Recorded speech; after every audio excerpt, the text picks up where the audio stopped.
Hello, everyone, and welcome to this week's Community Archives lecture, Partnerships. So we'll be looking at a few weekly topics for this week. What types of relationships can community archives have with mainstream archives? What are the possible advantages and disadvantages for communities entering these partnerships? And what factors can influence the development of these relationships? So we'll start by looking at some of the different types of partnerships that community archives and more mainstream archives can enter into. So this is something that the Stevens article talks about quite a bit. So we have consultancy, advice, curation / dissemination, custody, and also collection.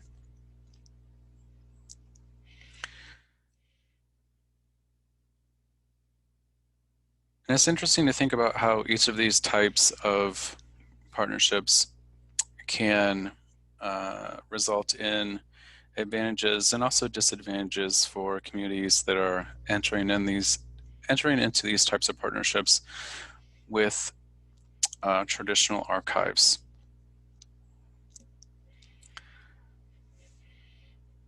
So I have a diagram here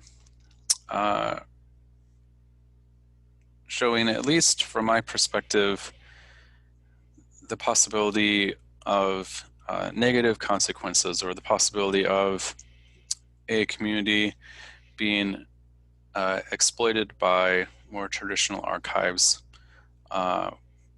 when these different types of partnerships are entered into. And so generally speaking, as you move from the inner circle here, where I have consultancy, towards a collection partnership, you're going to see the level of mediation by the mainstream archive increase.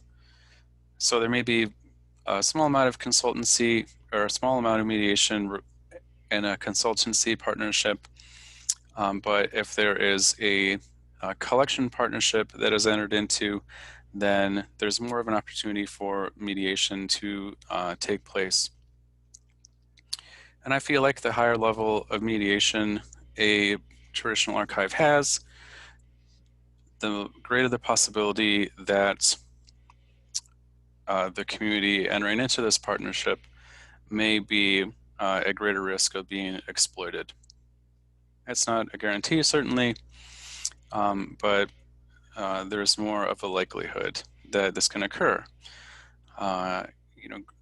Anytime a traditional archive is having more of a role in determining how records created by a community are appraised and arranged and described and accessed and preserved, it can reduce the likelihood that the records will be understood in their original context, because it may be the context or the view of the traditional archives, who may have a small connection to the community represented in the records.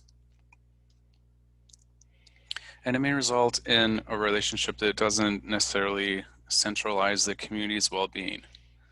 So it may be that, especially as we get to partnerships like custody and collection, it may result in a partnership where the traditional archive may not have much regard for the community's well-being at all, because they are the ones that hold a great amount of power, especially within these two types of relationships. And thinking cynically, that can give them very little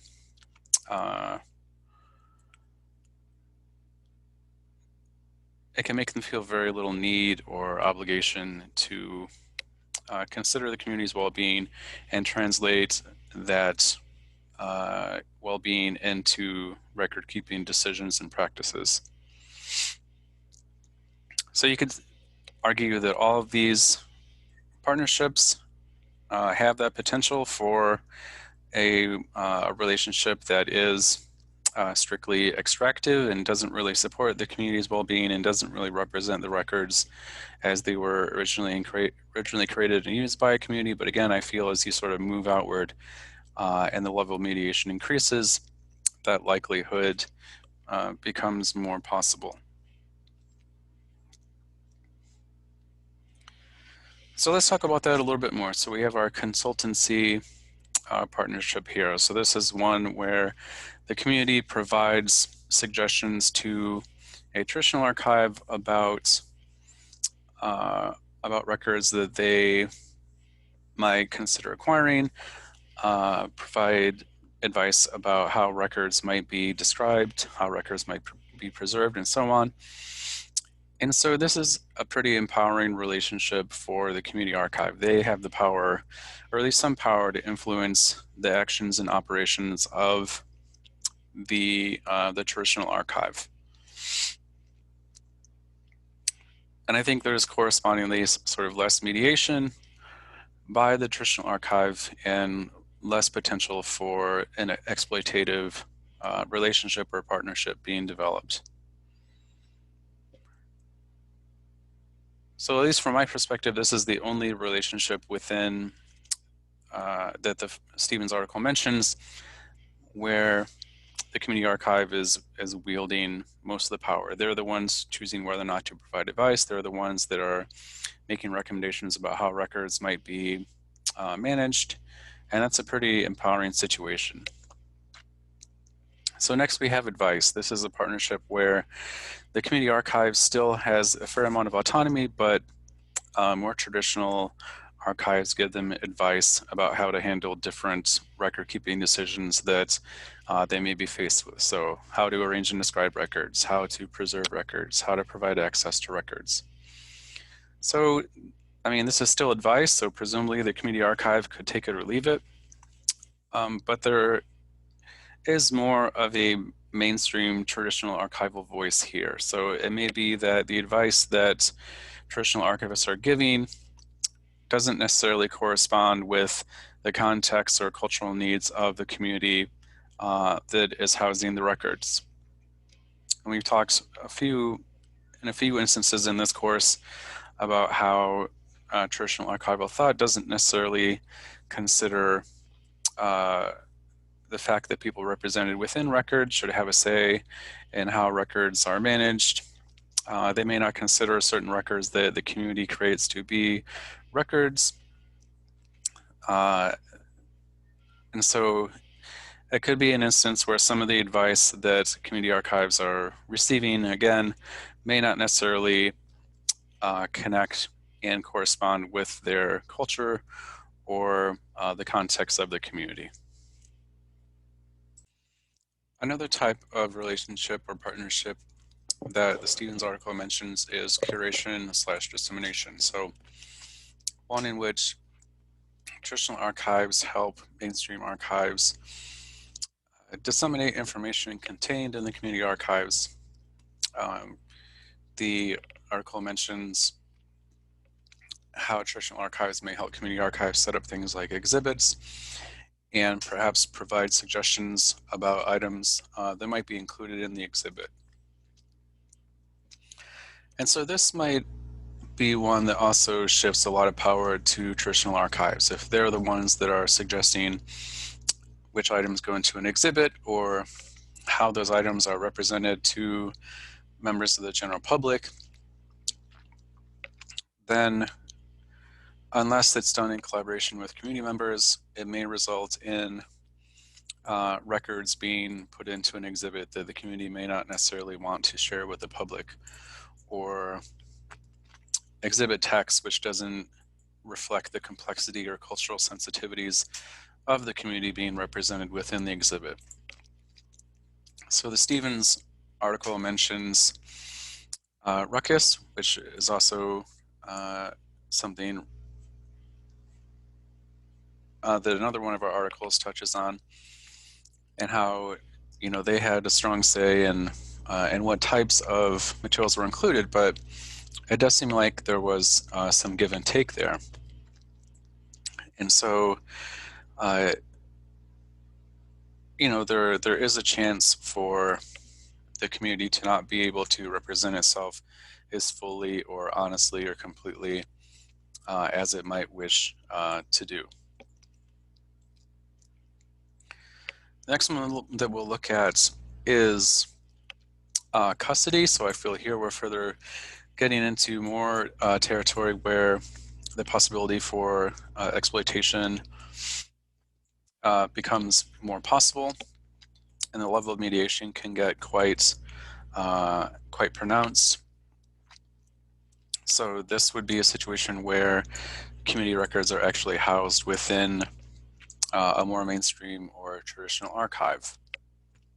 And obviously this can place a lot of power in the hands of the mainstream archives. If they say, okay, we'll hold your stuff for you, or we'll provide a space for your stuff, then they may expect or want to have some power over what's included in those records, how those records are represented to the public, and so on. And that's something that is represented in the Sadler article this week about the Sheffield Council archives and the conflicts that they had with the people who are attempting to establish the Sheffield Feminist Archive. So, this can be a pretty equal relationship if there is genuine collaboration in what access looks like and exactly, how the records will be handled and who will be looking at them and so on. But, it's very possible that the traditional archives will say, okay, well, if we're going to hold your stuff, we're going to have power over record keeping decisions surrounding this archive. And again, you can see that represented in the Sadler article with some of the decisions that the Sheffield Council archives wanted to make, and we'll touch on those in just a minute. And then last, we have collection. So this is where the traditional mainstream archives are simply collecting records related to communities, and there may not be much, if any, relationship to the community at all. It may be that community members just simply want the records to survive in some form, and so they're willing to say, all right, if we don't do something, these records are going to be destroyed, so we would really like you to take them. And again, the community might not have any control over record-keeping decisions surrounding those records. And this can really result in an imbalance of power. And it may be a partnership in which the benefits to the community may be pretty insignificant. So there's a possibility of tokenization here, where the mainstream archives is just collecting things to fill gaps in their collections, and they don't really have the interests of the community in mind, and they may not be as interested or even capable of representing the records in their original context. So I feel like this is the type of partnership further out within the sort of spectrum of possible power imbalance and exploitation, and one that has the most likelihood for the community losing power and receiving the least amount of benefit for this type of partnership. So it's important to note that all of these relationships do have the potential to be fairly co-equal. Maybe not collection as much, but at least custody, dissemination, advice, and certainly consultancy. So if there is a genuine interest on the part of mainstream archives to have equal and mutually beneficial relationships, and that's certainly a possibility. But again, as you move out here, there is definitely more potential and room for exploitation to take place. It's also important to note that community records may move through these different stages or through these different types of partnership. So it may start out that the community archive has more of an advice relationship to a traditional archive, and then for whatever reason, they might end up having some kind of custody partnership. Or, it may move from the community archive getting advice from the mainstream archives to the community archives giving advice to the mainstream archives. So there can definitely be some movement along and through these different partnerships.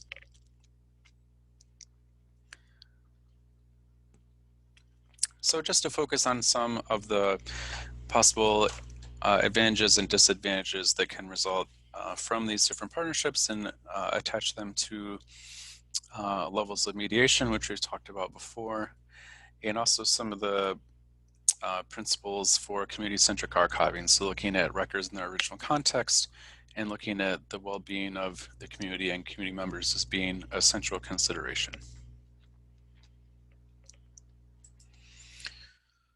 Okay, so next we'll look at some considerations which can contribute to the possible formation of these relationships or partnerships. So what are some factors that can influence what type of partnership is created, and the nature of the partnership that exists? So is it an advice partnership? Is it a dissemination partnership that is fairly co-equal, or one in which one party maintains most of the power? Or just looking at some of the things that can really shape what these partnerships can look like.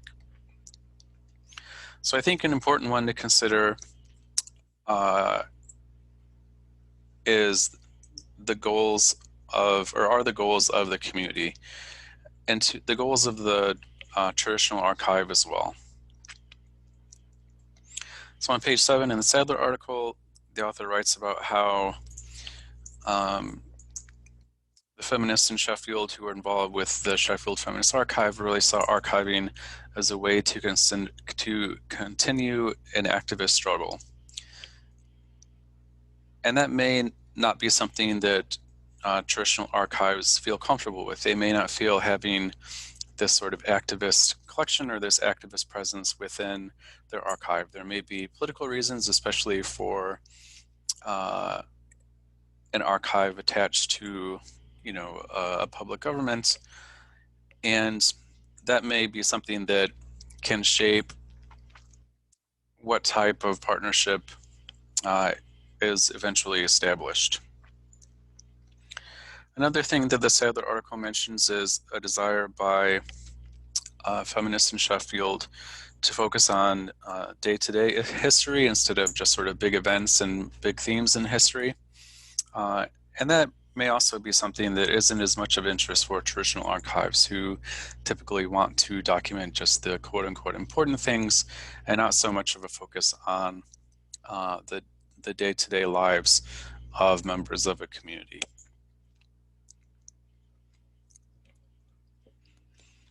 Another factor may be the desire of community members to have a level of control that is broad and deep. And that may be more than a traditional archive is willing or even able to provide. So the Sadler article talks about how the Sheffield Feminist Archive was powered by participants from the very beginning, but this participation was somewhat limited by the reality of a partnership with the Sheffield Council Archives. So again, there was this conflict over what types of materials would be collected, which Sadler discusses on page 9 and 10. The Sheffield Feminist Archive was really interested in having banners and other types of records that were considered less archival, quote unquote, and the Sheffield Council Archives wasn't as keen on that.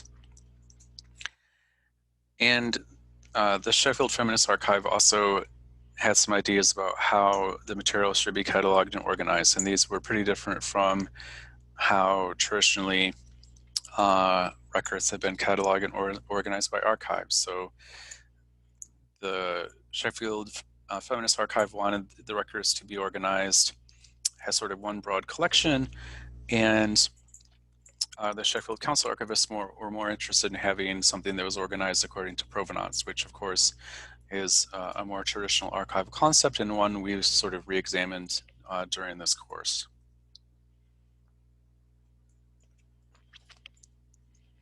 Another factor that can shape this relationship is the goal of community members in a community archive to not be institutionalized, to have something that is flexible, loose, and creative. And that's something mentioned in the Ruckus article on page 289, something that is informal and doesn't necessarily, again, follow sort of traditional archival concepts and procedures. The Ruckus article also notes on page 291 about how the founders of Ruckus didn't want to be restricted to a professional frame of reference. So they wanted something that was seen as a little bit more rough around the edges, and one that really represented the community that Ruckus documents. And again, this might be something that traditional archives may be a little bit wary of, and there can certainly be some conflicts there based on the goals of the community archive and the community members, and some of the past practices and traditions of traditional archive. This is encapsulated in a fun quote on page 293 in the Ruckus article, where one of the founders talks about the mischievousness in them, about how Ruckus is the finger up at the same time as the embrace and the kiss. This sort of dichotomy between love and lubrication, as well as saying, fuck off, we'll do what we want. And the connection they felt to the punk generation of the 70s, and just this desire to be kind of shifty and abrasive. And, when I think of traditional mainstream archives, I don't really think of institutions that are shifty or abrasive or punk, really in any way. So again, you can see quite a dichotomy between the goals of a particular community archive and how they want to be represented and how they view themselves, and how a mainstream archives may view archiving and what archiving should be. So at the end of the day, genuine partnerships require all involved parties to have a willingness to share power and a common goal to make that power sharing reality. And that's not always going to be the case. It may be the case that one party in the partnership wants to have things their way, and they expect another member of the partnership to just kind of accept that and go along with the program. And the willingness of each party to cede ground and to give or share power really will influence what type of partnership can come out of a relationship between a mainstream and a community archive. If the community archive is willing to share a lot of power over how the community is represented, then you may see something like a custody or collection type of relationship. If the community archive or the community it represents is really wary of ceding a lot of power to mainstream archives, and their goal is to keep as much power as possible, it may be that they're only interested in having a consultancy or possibly an advice type of partnership. So to a great degree, a lot of what these relationships and partnerships look like is going to depend on the goals of the different parties involved. And again, that can depend on some of the different aspects and characteristics of community archives and of the communities that they represent. If a community has a lot of difficulty and trauma in its past, more of a history of being kind of closed off, then they may be less willing to cede power than maybe like a community of hobbyists or other people that haven't experienced marginalization or symbolic annihilation in the past. So that can be another factor which can influence which goals a community and a community archive may have, which in turn may impact the type of relationship that they have with a traditional archive.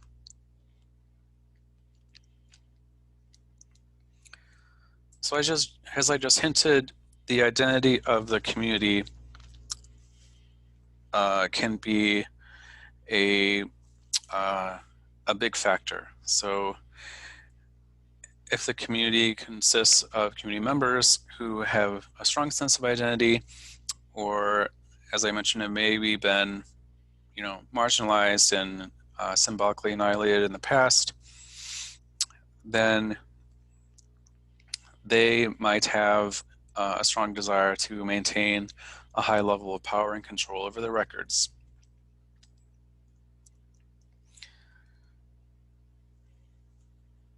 One interesting thing that the Ruckus article notes was on page 288, they talk about how the Charity Commission in the UK had objections related to the use of the word queer, but there was a strong desire by the community to reappropriate that terminology and turn it from something sort of hateful and derogatory to a term that had positive connotations. So this was a part of the identity that the Ruckus founders felt was important, and that sort of shaped the relationship that they wanted to have with more mainstream and traditional archives.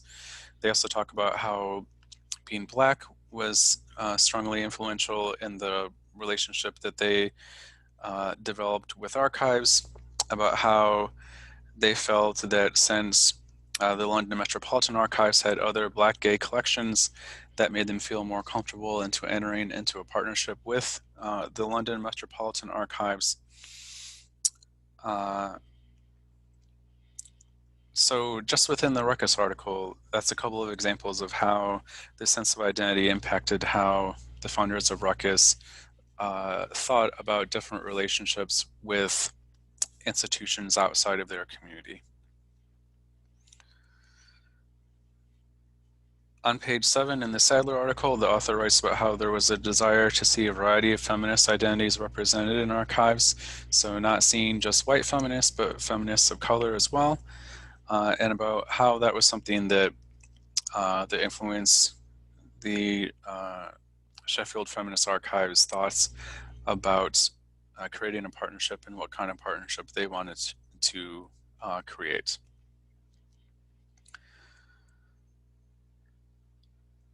So identity is something that we've talked a lot about in this class, and it's something that can be, very multifaceted. But as with other aspects of community archive, it is one that can have a strong influence in how community archives operate, how they form. And in this instance, you can make the argument that they have at least some influence in determining what archives community archivists and community members may feel comfortable forming partnerships with, and exactly how much power they're willing to cede to traditional archives that they may be forming a partnership with for whatever reason.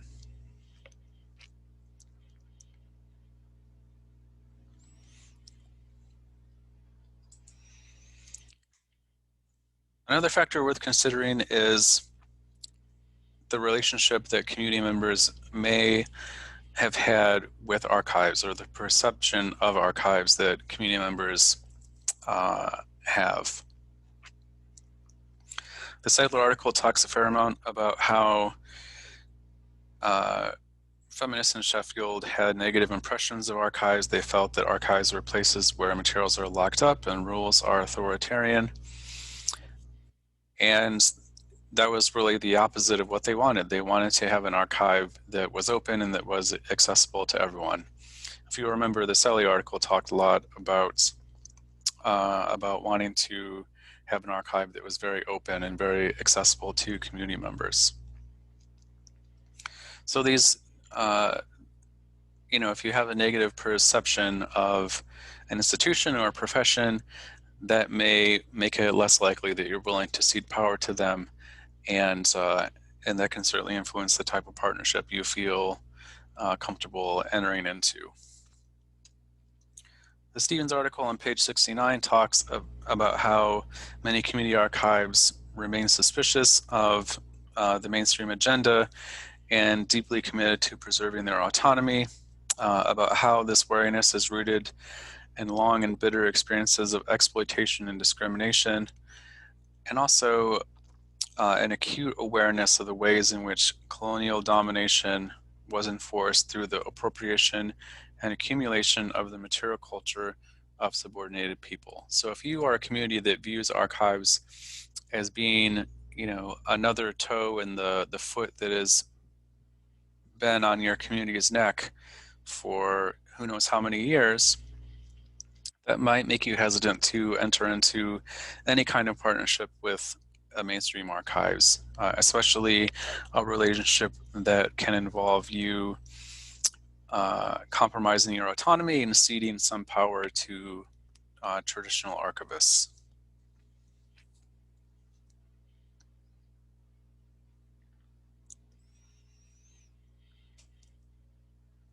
Another factor that can shape what relationships between mainstream and community archives looks like is how traditional archivists might view community archives and community archivists. And this is something the Stevens article talks a fair amount about towards the end, where they discuss about how mainstream archives can sometimes view community archivists as usurpers or amateurs. Community archivists might feel some discomfort about ideas of sharing power. They may feel that they're the experts, they know the best, and there's an interesting section where Stevens quotes Ketelaar, who talks about this sort of reflective distaste for outsiders influencing archives as kind of like a psychotic shield, which is hopefully a little strong. But anytime that you are a member of a profession and you have people who may not have the training and skill and education that you have coming in and saying, well, I think that this is how things should be done, or you're doing this wrong, and let's consider doing it this way. It's normal to feel a little bit of apprehension and a little bit of discomfort at that. And so that can cause you to view people who are saying that and making that argument with, again, a certain amount of distrust or condescension.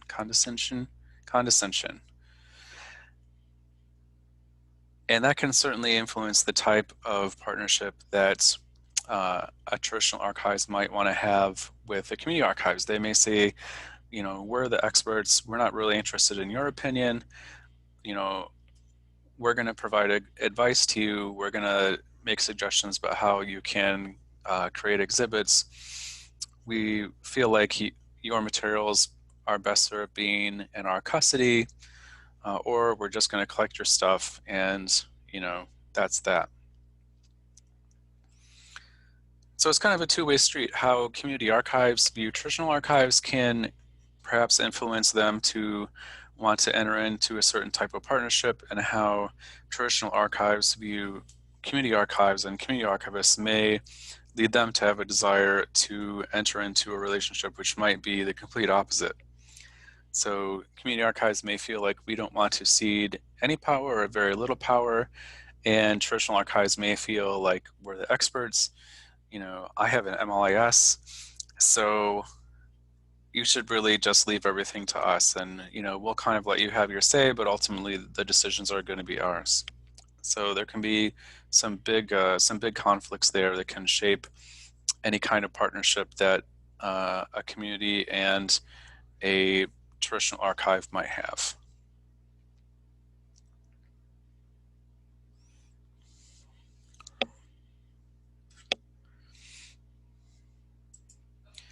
Another interesting factor is the content of records that might be found in communities, or the discomfort in the types of records that are created by communities or found in community archives.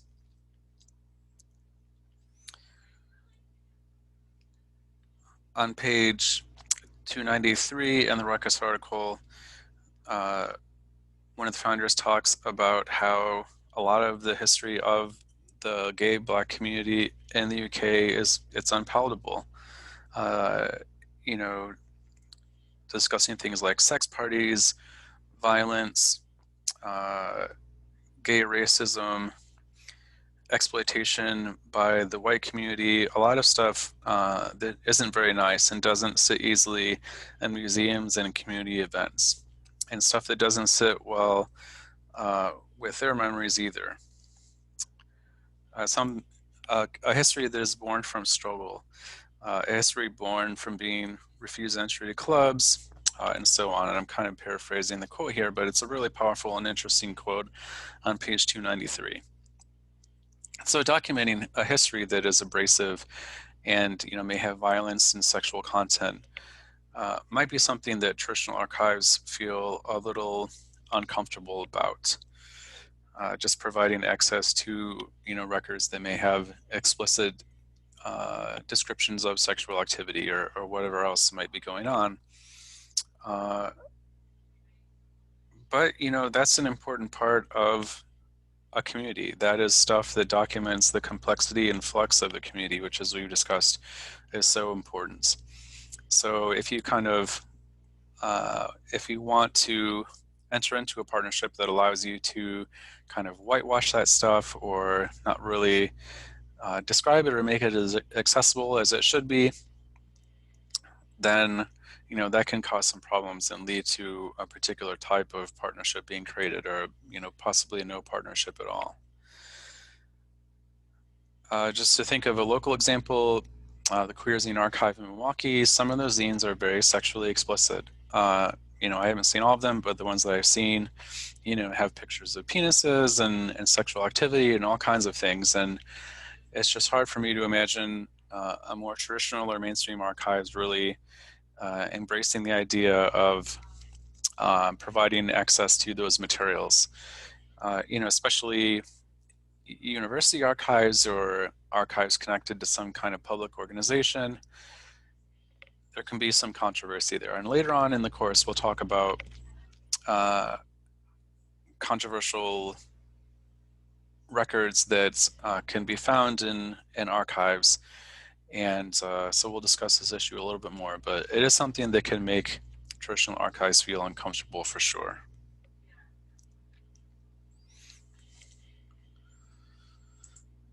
The last one that we'll mention is sustainability.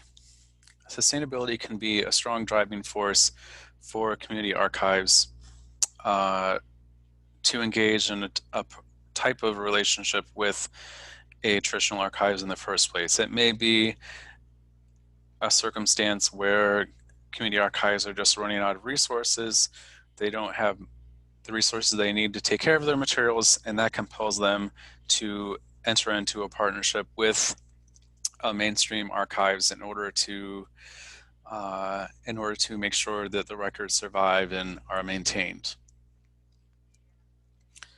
So you could make an argument that the more difficult the sustainability issues a community is facing are, the more likely they're going to engage in a relationship that is less equal. If you are coming to a mainstream archives with sort of your pockets turned out and saying, okay, well, we're really kind of on our last legs here, can you help us out? Then that leaves you less power to influence what a partnership is going to look like. Ideally, traditional archives aren't going to be that exploitative, and they may not necessarily be doing it intentionally, but it can certainly be a possibility that that is going to take place.